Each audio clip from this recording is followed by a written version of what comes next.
Hello, everyone. Welcome to another episode of the podcast IBD Heal, brought to you by High Carb Health. I'm your host, Shakul, and I'm joined by Dr. Luke Wilson. Welcome to the show. Thanks for having me on. So Dr. Luke is a good friend of us at High Carb Health. We've been doing a lot of different projects together in the past. He is the founder of Two Zesty Bananas. He's also a director at Doctors for Nutrition and a star in the recently produced film Milked. So we're very excited to have you on. Stars. Yeah. Yes, but you can't toot your own horn like that, can you, mate? Yeah, of course. Well, I've done it for you. Yeah. So thanks, Luke. But I think what we want to discuss today, hence I guess a topic for discussion since the film came out, has been dairy, and you went into good amounts of detail in the film, Luke, talking about the effects or the harmful effects of dairy on the human body. And so I guess first of all, let me just get you to start off talking about a little bit of your background and your history and where you come from and why you went plant-based, and then we can kind of touch on how dairy affects the body and so on and so forth. Sure. So basically I had been vegetarian since I was about 4 years old, and that was my personal choice at that stage because of having a pet lamb that I didn't want to eat. But from that point onwards, I had been vegetarian, and always with that, as you know, vegetarian, oftentimes you're actually having quite a bit of dairy basically comes in to replace. So it's interesting and maybe a little bit ironic that that's what we're going to be talking about today. But anyway, so I was doing that, and at medical school, I think it was my second or third year, I came across the China study via a comment on an online forum website, and read the China study basically from start to finish in about a day or so, because it was so fascinating for me. And so I'd been learning at medical school about all of these diseases, and basically that they were just kind of your fate if you were unlucky. And so what it was saying in the China study was not only was what I was doing as sort of a vegetarian kind of along the right track, but I would actually be a lot healthier if I became fully plant-based. And so that's what I did. I had a big container of a protein blend, which included whey and casein, which we'll probably get to talking a little bit about, on top of the microwave and the flat in Dunedin at that point. And that stayed there at the end of the year. I don't know what I ended up doing with it, to be honest, but I certainly wasn't consuming that anymore. And from that point onwards, started learning more and more about plant-based. And in our last year of medical school, we were allowed to choose to go anywhere in the world. And so I couldn't think of anywhere in the world better to go than to Santa Rosa in California to learn from Dr. McDougall at the McDougall program, and also Dr. Michael Klaper and Dr. Alan Goldhammer and others that are at the True North Health Center as well in Santa Rosa. So I spent about 3 months there, came back to New Zealand and started doing real medicine, I suppose, as opposed to medical school medicine in Gisborne, New Zealand, with a couple of my friends who were also plant-based. And we went on to do some research once we realized that really what we were doing in the hospital wasn't contributing in the kind of positive way and impact that we really wanted to have on the community up there. So we ended up publishing that broad study, I think back in about 2017 or so. We started in 2014, so it was a little while ago. From that, and that's how I ended up meeting up with you guys for the first time. Is must have been at the What the Health premiere in Auckland, and so I can't remember. It must have been, I think it was you, or was it you that got in touch with me about doing that? I think it was you that reached out, which was cool. So you'd probably only heard of me because of the broad study. And so then from there, that really helped me get involved with Doctors for Nutrition in the end as well. So have a lot to be thankful to to you guys for, and also yeah, we've obviously known each other for a while now, like you said. So that's a quick synopsis of how I got to where I am now. Yeah, I didn't mention the broad study actually in my little intro. Oh no, that's okay. It gets No, mentioned but plenty, don't worry about it. yeah, well, exactly. I think you know, Luke's talked about the broad study for many different discussions. So we're not going to talk about it today. But I think in terms of the overall you know, conclusions that you came from that study, in a plant-based diet intervention showed the best weight loss results of any study of its kind. Yeah, right? that didn't mandate sort of exercise or calorie restriction, which we know doesn't work for people anyway. I don't know if I mentioned that now I work as a general practitioner in Wellington. I'm not sure if you did either. Anyway, that's sort of a side note. So that's so if you're in Wellington and you're looking for a good GP, man, this is your man. Yeah. Just a little pump up there for you, mate. But yeah, basically, yeah, Luke's very much involved in, you know, he's got a research background, so he really understands the science behind diet, nutrition, and how that plays in with the studies and things. So, you know, he's a really good person to have here to talk about dairy, because there's a lot of confusion about dairy in society. You know, we've grown up conditioned to basically think that it's an essential item in our diet. So how about we just start about generally discussing dairy in general, what it is, and then kind of what it does in the human body. Yeah. So, you know, as we know, dairy comes from milk, and we know that milk is essentially, and I don't know who it was that ended up saying it in the doco, but it's designed to you know, take a very small calf into quite a massive cow over a very short period of time. So it has all the kinds of nutrition that you'd expect a fluid that was designed to do that to do. And as we know, there's every mammal has a slightly, you know, has a different milk that they will have when they're younger, and no mammal continues to consume that after they're weaned, basically. And so, you know, it's highly unusual for us as a species to have decided that we will consume, you know, regularly consume another species milk and make it into a whole bunch of other products and have fun with it as well. So, you know, nutritionally speaking, obviously there's protein in there. This gets emphasized. It's the kinds of protein that you probably don't want to be messing with, to be honest. It's obviously, we hear all the time about the calcium content of dairy, and that's really been, the calcium and the protein are essentially the foundation of most of the marketing messages from the dairy industry, and also what you'll generally hear from, I suppose, unfortunately at the moment in New Zealand and Australia, our dietary guidelines really emphasize dairy for that reason. And it's yeah, so that's essentially what you have. And then as we talked about a little bit in the film, I think too, is there's also, you've got your somatic cell counts and all that kind of thing. So you do have you know, the more colloquial term for that, I suppose, is pus. So you do have those kinds of cells in your milk as well, unsurprisingly, given where it comes from and everything. So, and there's other potential things that you'll have in there too, because we know, for example, you know, obviously a cow will oftentimes be milked when she's pregnant or, you know, lactating, and there's different hormones that are going to be end up in milk because of her being in that state. So it contains a bunch of different components, and generally speaking, for the most part, these are all things that we should be very wary of, I would say, for our health. And so it can have very negative effects on the human body. We know also it contains obviously its own sugar, which is lactose. And that, for a lot of people, in fact 70% of the world's population, as is discussed in Milked, that's a big issue. And in New Zealand, as we have a more diverse population nowadays than what we used to have,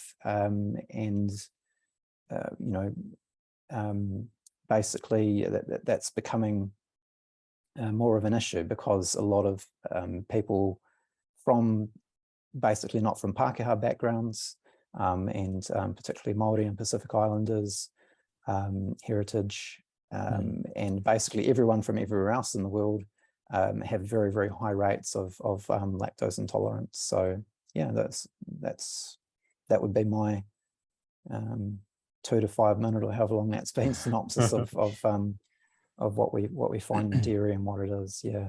And well, you've got some stuff to add to that. Yeah, I mean, what about the fat content? Like, is that a concern when it comes to milk? Yeah, I forgot about the saturated fat content. Yes. So I mean, obviously, milk is also a highly processed product as we consume it nowadays too, and for good reason, because if you don't process it, you can get very sick from drinking it from foodborne illnesses.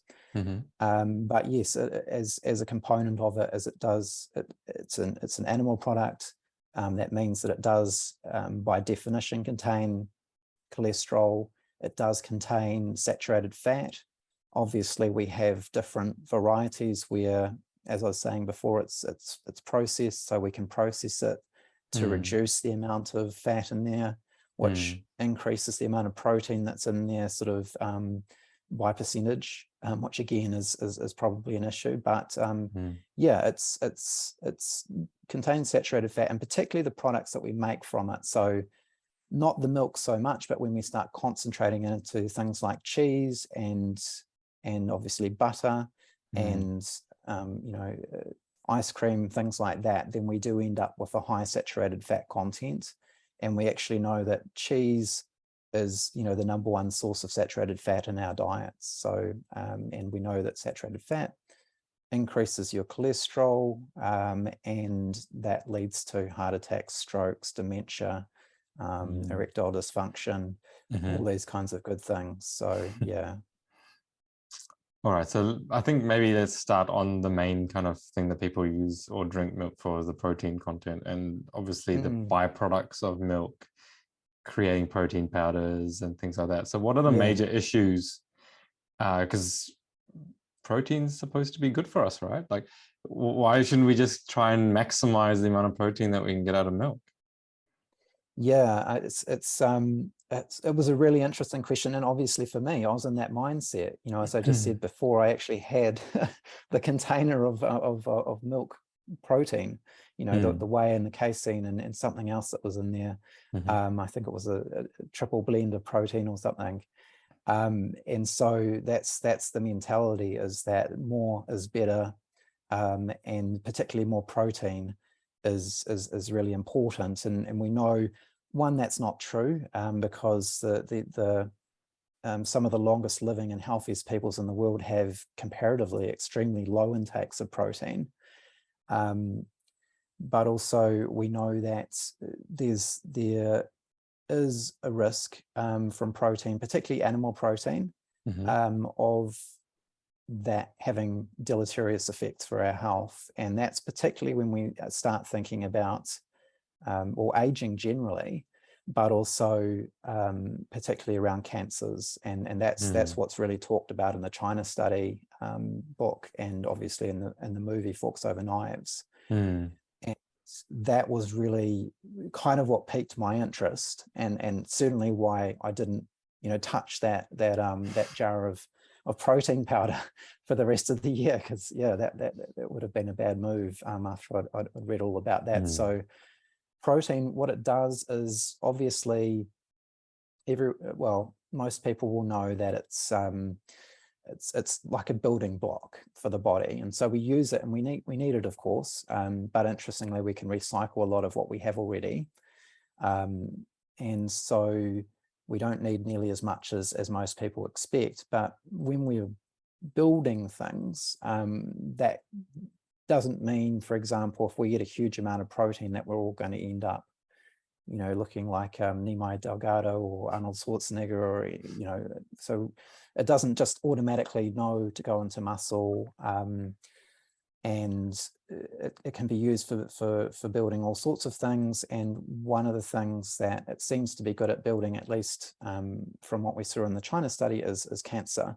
And basically, the reason for that is that when we get protein, the body thinks, great, I can grow. It's anabolic. So that's exactly why you do see bodybuilders and sports people using it.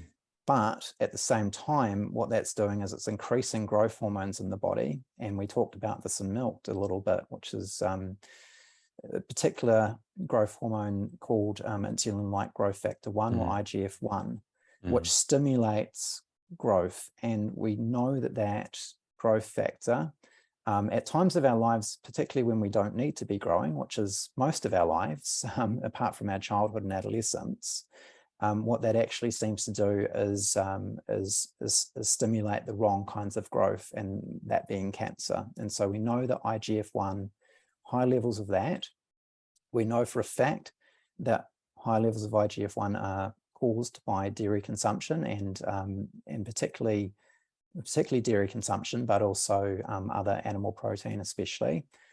But we also know that IGF-1, higher levels of IGF-1 are associated with a number of diseases and cancers, and the ones that it's most well established for are the hormone-dependent cancers. So that would be breast cancer in women, prostate cancer in men, and also colorectal cancer. So those are just three that it seems to be well established for. But it also, as you've seen in the China study, the particular cancer they were looking at there was liver cancer. So, yeah. So what you're saying is that increasing your protein content, specifically from animal protein, is actually increasing a risk of cancer. 100%. 100%. Yep. Okay. And what are the proteins in milk that are really, causing this issue? Well, I mean, the one that they identify mostly in forks over knives, in the China study is the casein. But I don't think if you remove the casein from them, you're just taking whey protein. I think, and this is what we see, and we know, for example, that whey protein is the preferred, seemingly, for bodybuilding and so forth.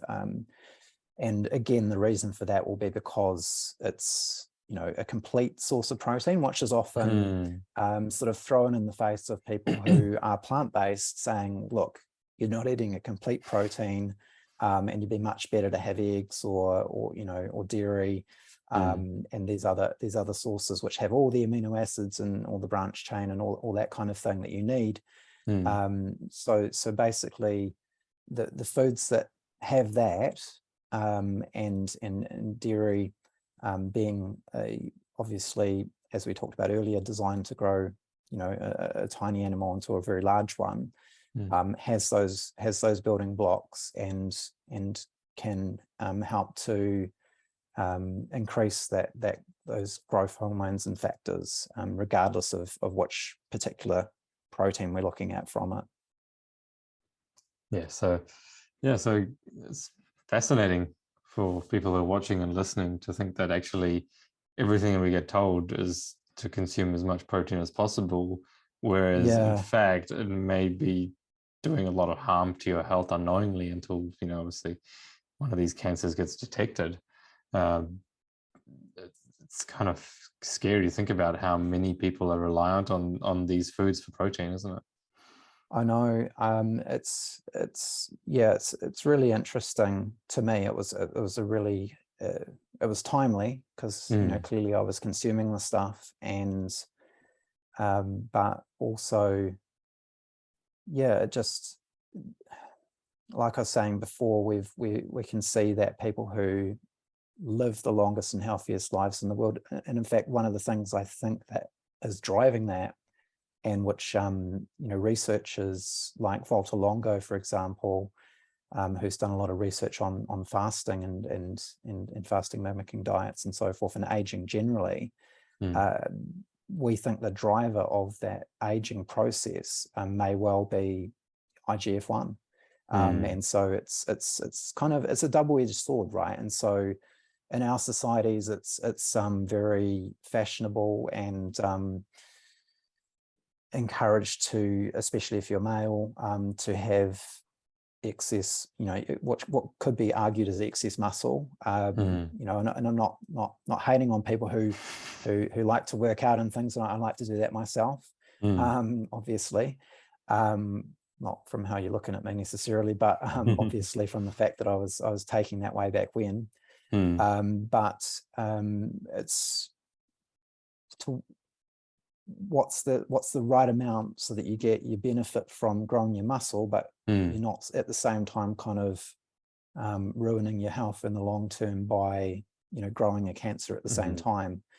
And it may be that those two goals are actually incompatible. I wouldn't be surprised, but it's all about kind of having the knowledge, and then you can at least go forward and make an informed choice about that.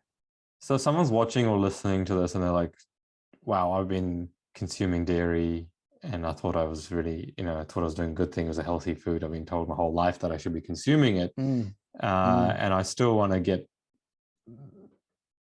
I guess, you and I both know that the source of your protein isn't super important, and you don't need to actually think too much about how much you get. But can you get the same results if you take the animal proteins out of your diet? Like, are you still going to get all the protein you need? Because people are asking this question: well, if I take away the proteins from animals, then where am I going to get it from? Yeah, well, I think I referenced Nehemiah Delgado sort of earlier, and so there's plenty, and there's it's Robert Cheek, isn't it, who's written a book recently as well. There's plenty of people out there that are getting enough protein from a fully plant-based eating pattern or diet that they're able to build physiques that really most of us aren't even aiming for. So the fact that that's possible, I think, just shows that, yeah, of course you can get plenty of protein when you're plant-based. And the good news about it as well is that you're way less likely to get too much, and you're also likely to much less likely to amp those hormones further than is actually necessary. And so what I always say to people is that that these bodybuilders, Arnold Schwarzenegger, even though he may have had some other assistance at times with his physique, as well as the protein and so forth that he was eating, in the end you can take whatever you like or eat whatever you like, but you're not going to end up with that physique unless you actually put in the work or the mahi in the gym, and so it's you do your gym work or whatever physical activity that you're interested in, that you enjoy, and you want to be able to do and perform well at. And I would encourage everyone to be doing that, because that's really important for health as well. And then you just monitor yourself. If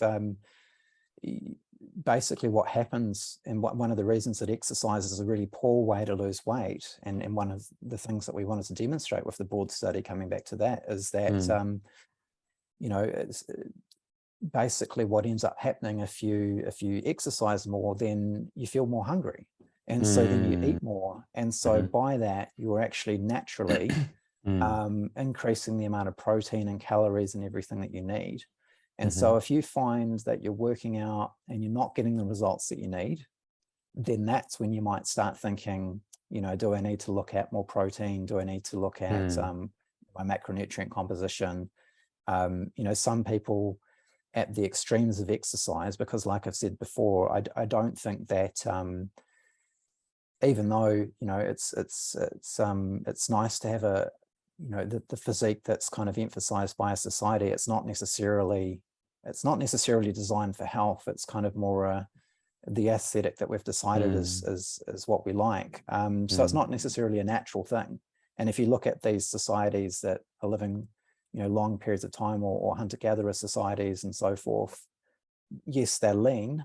Certainly that's a common thing amongst them, but they're certainly not they're certainly not jacked, Mm. for want of a better term. And so, that the ripped, not jacked. So there we go, using some of my bro science terms. But anyways, so in that case, yeah, maybe you do need to, if you're really aspiring to bodybuild, then perhaps there is an argument to be made for adding a plant-based protein supplement or something, but it's not something that I recommend first line for people. And it's a waste of money if you don't need it. Yeah, and obviously, I think we hear about, oh well, if you get excess protein, you're just gonna, pass it out through your kidneys and filter it out. But is there a risk to that? Like, is there a problem if you have too much protein? What can that do to your kidneys and things like that? Yeah, so there's been ideas around this puts an extra strain on the kidneys, and one of the diets that was first developed for protecting the kidneys essentially, and reducing high blood pressure was Walter Kepner's rice diet. And he basically, this was a fully plant-based diet, but also included refined white rice and white sugar, because the point of this was just to get the protein as low as possible. And from that, we saw some really good results. I mean, I've just watched something this morning that was someone talking about protein and saying, look, we just don't have evidence that it ends up hurting your kidneys, all this. And so in light of that, I want to go back and look at the literature before I but at the same time, it's like we know that waste products of protein, for example, people who end up having gout, for example, from uric acid buildup and things. So to me, even though this dude is saying, there's no evidence, he's also saying that we need to have a higher protein level than what the recommended dietary intake is. So to me, that means that anything that he says should be taken with a very large grain of salt. Yeah, I think there's enough there to say it's not a sensible thing to be to really be subjecting your body to a large amount of this, whether or not that places some extra strain on the kidneys.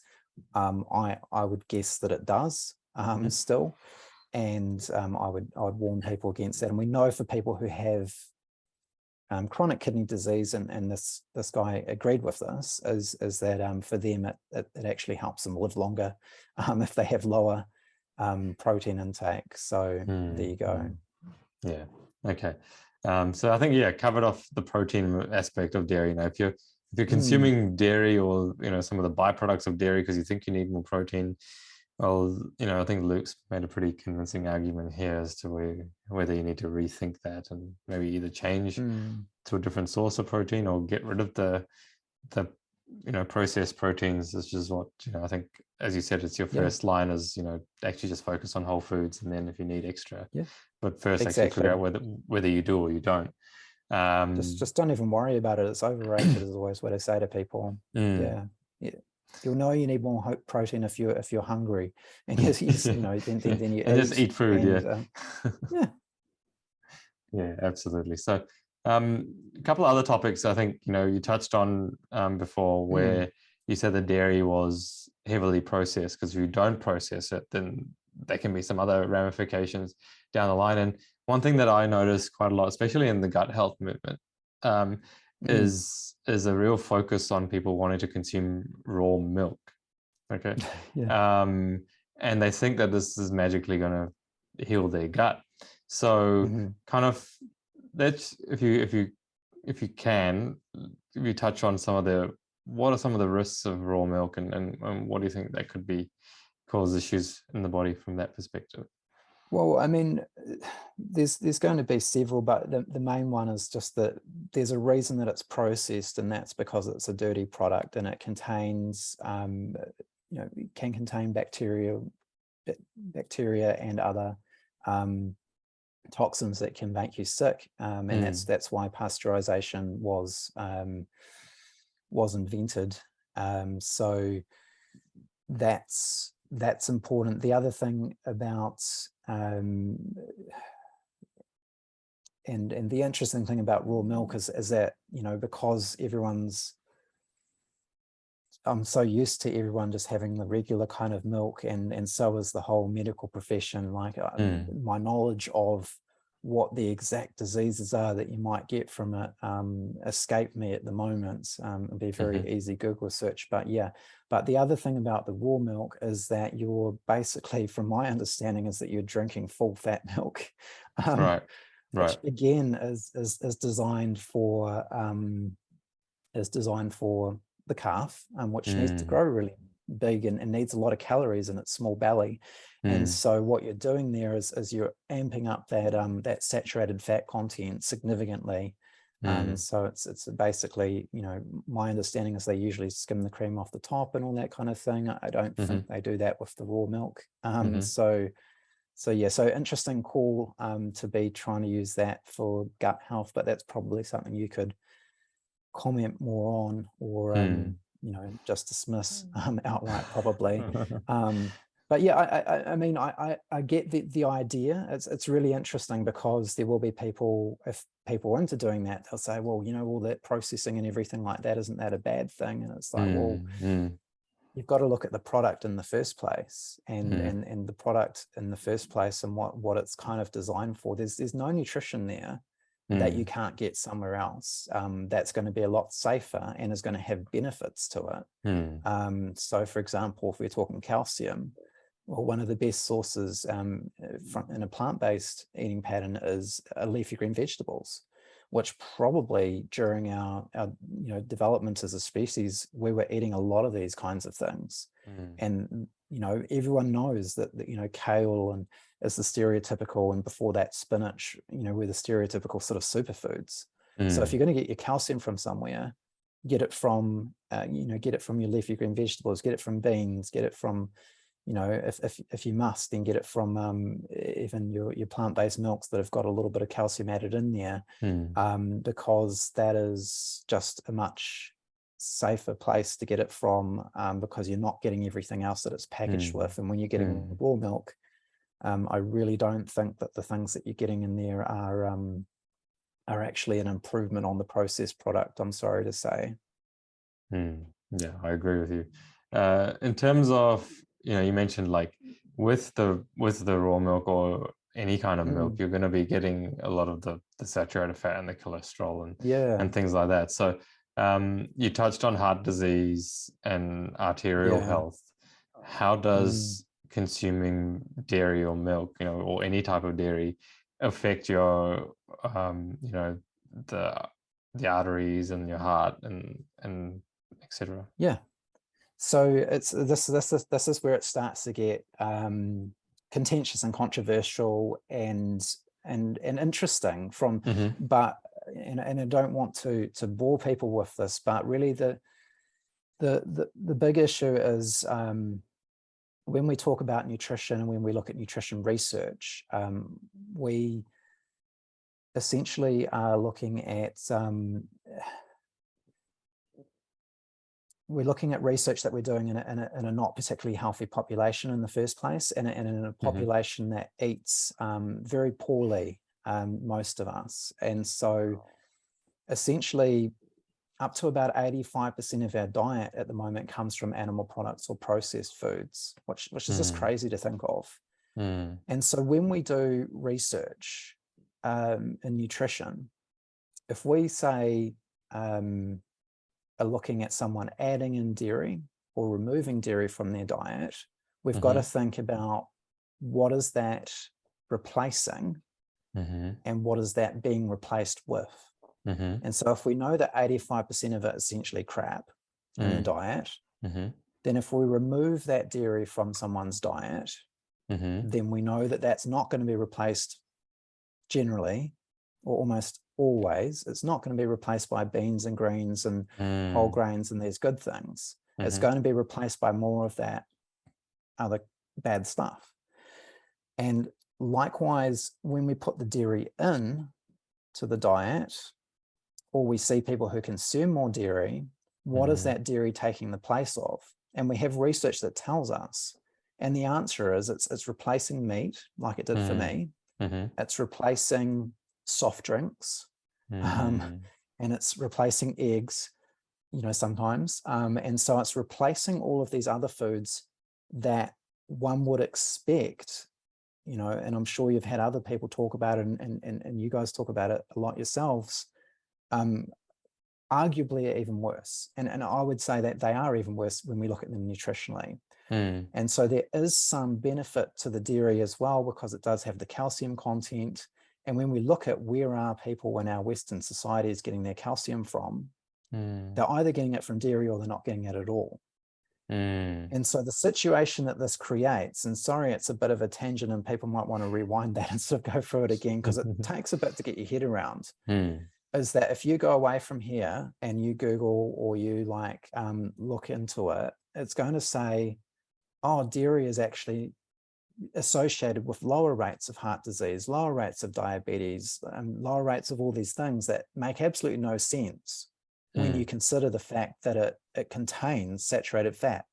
And we know that there's a linear relationship essentially between the saturated fat intake in your diet and just fat generally, and what your cholesterol is going to be.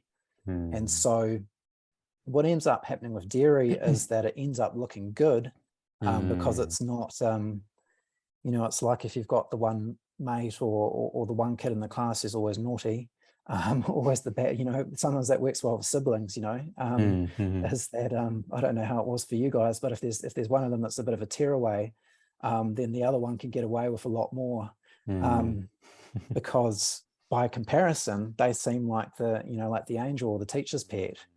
And so that's the case with dairy, right? And so it actually ends up looking, compared to, you know, what we've talked about, it's going to naturally be compared to, it ends up looking good. The interesting thing is there are populations, and there's been a few studies recently, a couple in the Adventist health study, and also another one in China. When you look at populations where dairy really isn't a thing, you know, for most of the population, and people aren't consuming large amounts of it as a standard, we actually start to tease out these issues with it. So you do see the increased rates of cancer and so forth that you'd expect to see in the studies. And you would also see, if people were looking for it, I would argue, you know, you would see things like, you know, the heart disease risk and everything going up. Like, it makes absolutely no sense for you know, cheese to be the #1 source of saturated fat in our diets, and to say that it doesn't have any relationship with heart disease. But, you know, if you're taking out bacon or you know, beef, and replacing that with cheese, well, then cheese is going to start looking perhaps like it's not as bad, or maybe even and neutral. the industry knows this. Exactly, neutral. Yeah, and that's what they go for, you know. And so the industry, as you know, and I'm sure you've talked on here about, is industry influence and research is really strong. And in fact, the dairy industry, there was an American paper that came out that said they're actually the industry that spent the third most on research, but behind sort of processed food industry and supplement industry.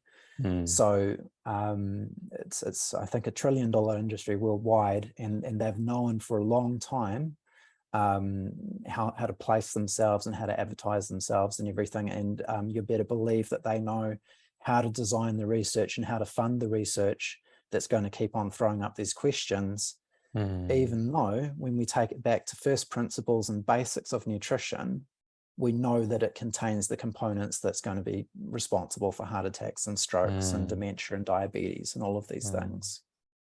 Fascinating. So I think if I was just to kind of summarize what you just said, from my understanding, is that, say someone's on a really unhealthy diet and they replace something really unhealthy with some milk, they might actually see either a neutralization or a slight benefit in their risk factors for heart disease, because they're taking maybe like something either ultra processed or very, very, very unhealthy and full of fat and sugar, and replacing it with something that's probably not as harmful. But say someone like you and me, who's eating a whole food plant-based diet, adds dairy and replaces one of our leafy greens with dairy, or one of our one of our servings of whole grains with dairy, that might show quite a significant increase in our risk 100%. for heart disease and cancer and things like that. So that's what you're trying to say, is that, from my understanding, is that it's actually, we have to actually review the population that's being studied, not only the product, but also who it's, what it's replacing, what are we comparing it to, etc. It's called the substitution effect. Yeah, exactly. You're exactly right, and it is, a good analogy for it at the moment. And apologies to anyone who vapes, but it's like the smoking and vaping. And so, what we're told to say as doctors is, yes, if you're a smoker, awesome, go. That's great if you decide that you're going to vape instead of smoking now. But the problem is what about people that were never going to smoke and they end up vaping? Is that good for them? No, it's not, and we're not encouraging that, you see. And so that's the line, and it's the same with dairy. And so, we know that probably lacto-ovo vegetarians who are eating more, no meat and more dairy and eggs, they still manage to have, I believe, better health outcomes than omnivorous populations in many regards. And so that's the thing. So that nutrition is very simple, but at the same time there's some subtleties there and some complexities that basically end up sort of fooling us into thinking, and a lot of people that are, I would argue, a lot smarter than myself are fooled by this as well. And unfortunately, a lot of those people sit on the committees that decide what our dietary guidelines are going to be. And so when you think about it, and you just break it down, it's like, well, how could this be a healthy thing for our hearts? It makes no sense. That, and you'll see probably the Heart Foundation and diabetes and all these other organizations will be saying things like, oh, change to sort of low-fat dairy, and that's a really good thing because it's been shown. And again, with the calcium thing there too, it's interesting before, because I was saying IGF-1 associated with colorectal cancer, but then we'll see arguments that dairy is protective against colorectal cancer. But then, as Alan Desmond, gastroenterologist from the UK, has pointed out, and that makes perfect sense, as the protective element there is thought to be the calcium. And so if you're not getting calcium from anywhere else in your diet, well, yes, maybe that's better, and maybe that even outweighs whatever your increased risk would be from the IGF-1 amplification that you're getting from the dairy. But it would be better to, to avoid altogether by getting your calcium from a better source. And I think, as you mentioned before, like, the foundations, they'll talk about, getting rid of the full fat milk and the high fat milk and changing to the low fat milk. But then when you substitute, you take out the fat, you increase the protein content. And you were talking about protein being one of the bigger risk factors for cancer growth. So you're kind of like getting rid of maybe heart disease, but now promoting cancer even further. So it's, substituting one for the other. Exactly. That sounds This is counterintuitive. This is the same thing as like sort of cutting the, taking the fat out. They'll talk about what is it? Low fat meat. It's not low fat. What do they call it? Lean meat. Sorry, lean meats. Yeah. And so then you get rid of, okay, we've taken the fat out, but you still have the protein, and you're actually, again, you're going to eat more of the protein because you obviously you're going to eat a certain number of calories. And so you are getting more of the protein, and you'll get more of the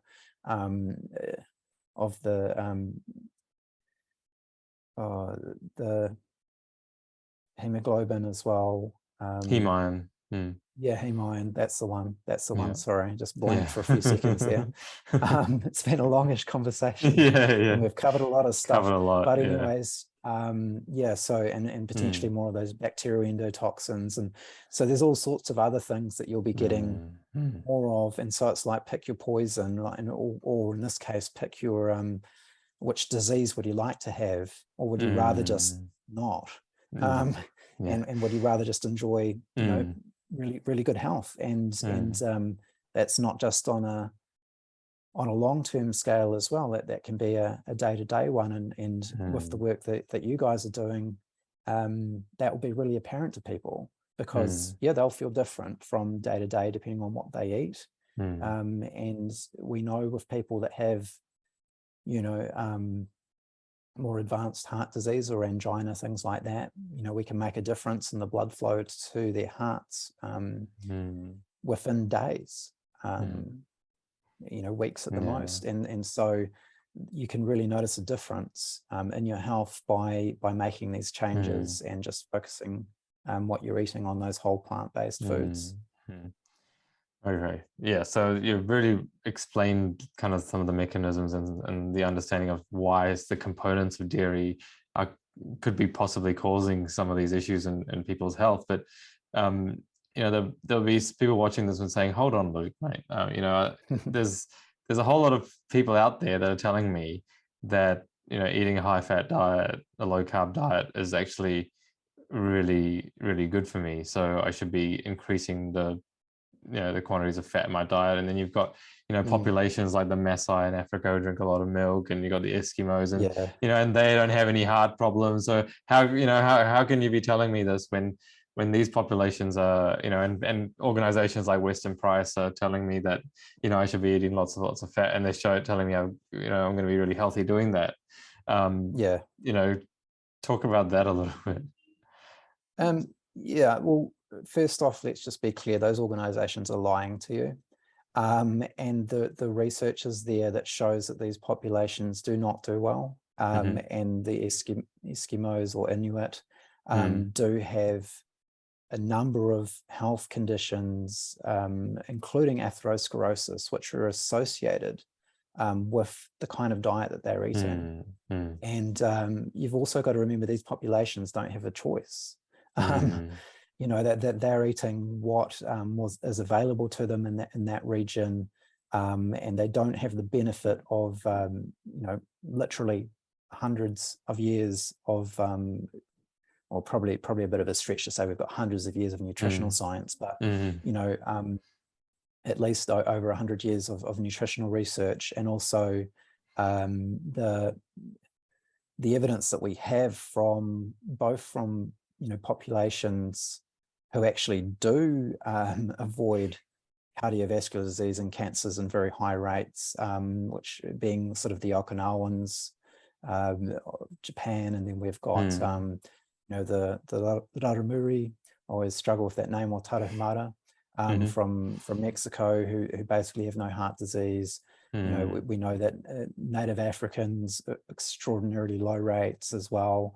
And the thing that these populations have in common is that their diet is not always exclusive plant-based, but, you know, and in fact, in those three populations that I've just spoken about, none of them are exclusively plant-based, but animal products are a very, very small part of their diet. None of them consume dairy, by the way. And their diet is mostly unprocessed plant foods, and it's low in fat.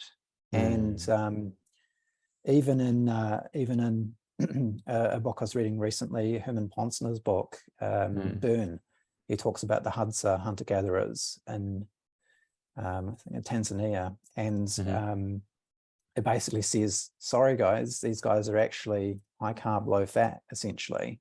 You know, obviously they do their hunting and things, but and a large part of their calories, actually, funnily enough, you know, because, you know, simple sugars get so much hate, it comes from honey, which is essentially, you know, is essentially like a simple sugar. So and you know, those guys don't have, like, I wouldn't say they have perfect health, but they're renowned to have very good gut microbial diversity, and they don't have the same kinds of problems, that many of the same kind of diseases that we have.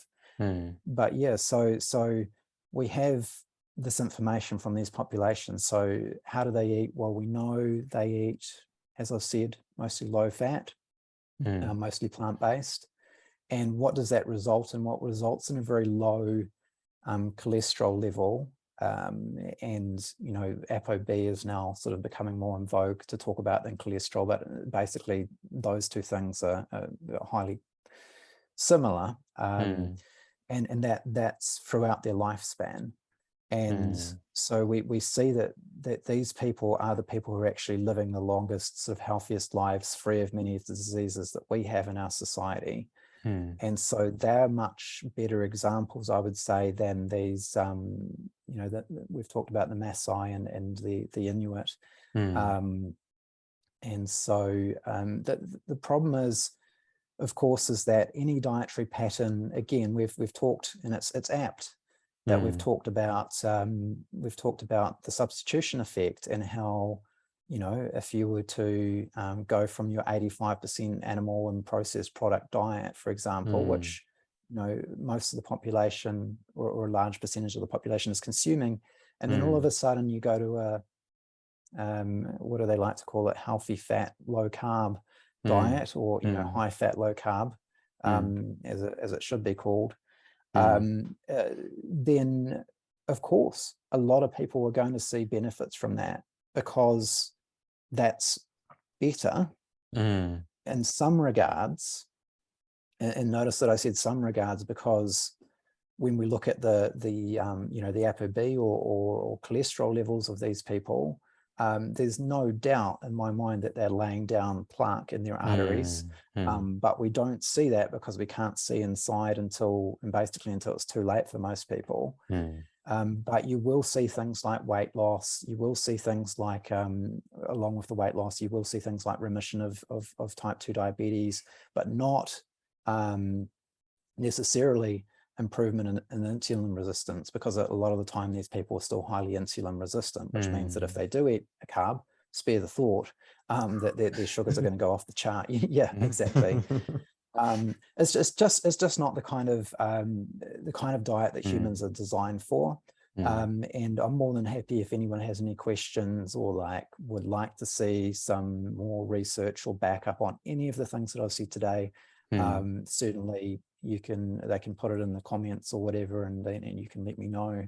And I'm more than happy to provide that. But yeah, I think everyone's trying to do their best in the end, even the Western A price people. But unfortunately, they take liberties with the truth, you know, and that's what I dislike about it. I don't dislike the fact that they're trying to help people, but I dislike the fact that they keep on bending the truth so that it fits what they do, even when we know, you know, all the science is saying, look, you can't be running a cholesterol of 7 point something and expecting to avoid a heart attack with that, you know. It's just, and it's wrong to tell people that that's the case and to make excuses.